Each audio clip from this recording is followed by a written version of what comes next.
ఇవైతే రాగులు కడిగి ఆరబెట్టి వీటినైతే ఇప్పుడు పొడి చేసుకొని ఎత్తి పెట్టుకుంటే లడ్డు చేసుకోవడానికైనా రాగి జావ కాసుకోవడానికైనా ఏదైనా చేసుకోవడానికి ఈజీ ఉంటుంది, జల్దీ చేసుకోవచ్చు.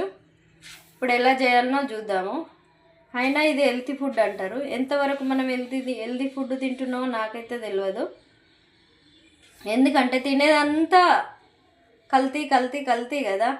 ఏది తినాలన్నా, ఏది కొనాలన్నా, ఏది తాగాలన్నా అంతా కల్తీయే. ఇప్పుడు మనం ఏది తెచ్చినా ఇంట్లో రెడీ చేసుకున్నా, ఇంట్లో తయారు చేసుకున్నా అది కల్తీ అవుతుంది. మనం అనుకుంటాం ఇంట్లోదే కదా, ఇంట్లోనే వండినాం కదా, ఇంట్లోనే తయారు చేసినాం కదా, ఇలా కల్తీ ఏం లేదు కదా అని మనం అనుకుంటాం. కానీ ఇవి తెచ్చేదైతే మార్కెట్కి వెళ్ళే కదా, అక్కడనే కల్తీ జరుగుతున్నప్పుడు మనం ఏం చేస్తాం? తినక తప్పదు, కొనక తప్పదు. ఇప్పుడు ప్రతిదీ కల్తే, తాగే పాలు కల్తే, తినే నెయ్యి కల్తే, తినే ఫుడ్ కల్తే, ఏడికి బయటికి పోయి తినాలన్నా భయమే, ఇంట్లో చేసుకొని తిందామంటే ఇది కల్తీ భయమే. ఇట్లుంది మన పరిస్థితి. ఇది కూడా కల్తీ చేస్తారేమన్న భయం ఒకటి వస్తే ఉంది, ఎందుకంటే అన్నీ కల్తీ అవుతున్నాయి. మరి ఇదైతే ఇప్పటివరకు కల్తీ అని తెలియలే, హెల్దీ ఫుడ్ అనే చెప్పారు అందరూ. చూద్దాం ఇది కూడా లాస్ట్కి వచ్చేసరికి ఎట్లా చేస్తారో. ఇదైతే చాలా ఎనర్జీకి మంచిది. షుగర్ ఉన్న వాళ్ళకి, బీపీ ఉన్న వాళ్ళకి, చిన్నపిల్లలకు, వీక్నెస్ ఉన్న వాళ్ళకి ఎవరమైనా తినొచ్చు, అది అందరికీ తెలిసిందే. కానీ హెల్దీ ఫుడ్ అంటారు. ఇంతవరకు ఇదన్నా తింటే ఎంతో కొంత హెల్దీ అన్నా ఉంటాం కదా అని కొంచెం ఇది అన్నిట్లల్లో కల్తీ చేసి లాస్ట్కి ఏం చేస్తారు? ప్రజలను చంపేస్తారు. చంపిన తర్వాత వాళ్ళకి ఏం ఆనందం వస్తుందో ఏం కథనో తెలియదు. డబ్బుల కోసం ప్రతిదీ కల్తీ చేసి ప్రజల ప్రాణాలతోటి ఆడుకుంటారు.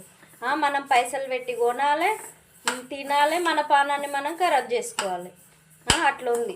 ఇది ఎంతవరకు కరెక్టో మరి బిజినెస్ చేసే వాళ్ళకే అర్థం కావాలి. నేనైతే ప్రతి నెల కిలో రాగులు తెచ్చి ఇట్లనే కడిగి ఆరబెట్టి ఇట్లనే ఫ్రై చేసి బాగా ఏంపి పొడి చేసి పెట్టుకుంటా. ఎప్పుడు ఏది చేయాలనుకున్నా ఈజీగా చేసేస్తాం. దోశలకైనా బాగానే ఉంటుంది, ఇడ్లీకైనా బాగానే ఉంటుంది, లడ్డుకైనా బాగానే ఉంటుంది. ఇంకా రాగి జావకు బెటరు షుగర్ బీపీ ఉన్న వాళ్ళకు. ఏం చేస్తాం? తినక తప్పదు కదా, కల్తీ అయినా బిల్తీ అయినా బతకాలనుకోవడానికి తినడం కంపల్సరీ. ఇంకో ఇప్పుడైతే ఇట్లా అయినాయి, మంచిగా అయినాయి. ఇక కాసేపు వీటిని చల్లారబెట్టి ఒక 2-3 ఇలాచీలు వేసి మిక్సీ పట్టి పొడి చేసి డబ్బాలో పెట్టుకుంటే ఇక ఎప్పుడైనా చేసుకోవచ్చు, ఈజీగా ఉంటుంది. మనం ఎప్పుడు ఏది చేసుకోవాలన్నా కూడా చాలా ఈజీ ప్రాసెస్ అయిపోతుంది. హెల్దీ ఫుడ్ కదా, ఏం చేస్తాం? తప్పదు, తినాలి. ఎంత తిన్నా, ఎంత మంచిగా ఇంట్లో తయారు చేసుకున్నా అది ఎక్కడి నుంచో ఒక కాడ నుంచి ఏంది కల్తీ అయితే కలుస్తుంది. మనకు తెలియకుండానే మనం ఎంతో కల్తీ తింటున్నాం అని మనకు అర్థం కాకుండానే మనకు అర్థమవుతుంది. చూద్దాం ఏమవుతుందో లాస్ట్కు. ప్రజలందరూ చచ్చిపోయినాక వాళ్ళే బతుకుతారేమో, బతకని మరి భూమి మీద వాళ్ళే బతికి బిజినెస్ మళ్ళీ వాళ్ళు తయారు చేసుకుని వాళ్ళే తిని వాళ్ళే చేస్తారేమో. ఎంతవరకు అవుతుందో ఇది కూడా చూద్దాం. తిరగదు మనకెందుకు, ఏం చేస్తాం? దేవుడే ఉండు, వాళ్ళని కూడా ఏదో ఒక రకంగా శిక్షిస్తాడు దేవుడు అనేవాడు ఉంటే. అది వాళ్ళకే పాపం తగులుతుంది. వీటిని ఇప్పుడు చల్లారబెట్టుకొని ఒక 2-3 ఇలాచీలు వేసుకొని చల్లారబెట్టుకొని మిక్సీ పట్టుకుంటా. వీటి గురించి అయితే నాకు ఫస్ట్ తెలియకపోతుండే, ఒక 5 ఏళ్ళ సంది తెలుసుకున్నా వీటి గురించి. ఇంకేం చేస్తాం? తప్పదు కదా, షుగర్లు బీపీలు ఉన్నప్పుడు, పిల్లలు వీక్గా ఉన్నప్పుడు ఇంకా తెలుసుకోవాలి, తయారు చేయాలి, తినాలి కదా, తప్పదు కదా. నాకైతే ఇంతమందికి ఇవి తెలియకుంటుండే, ఒక 5-6 ఏళ్ళు అవుతుంది వీటి గురించి తెలిసి. అప్పటి నుంచి ఇవి తయారు చేస్తున్నా.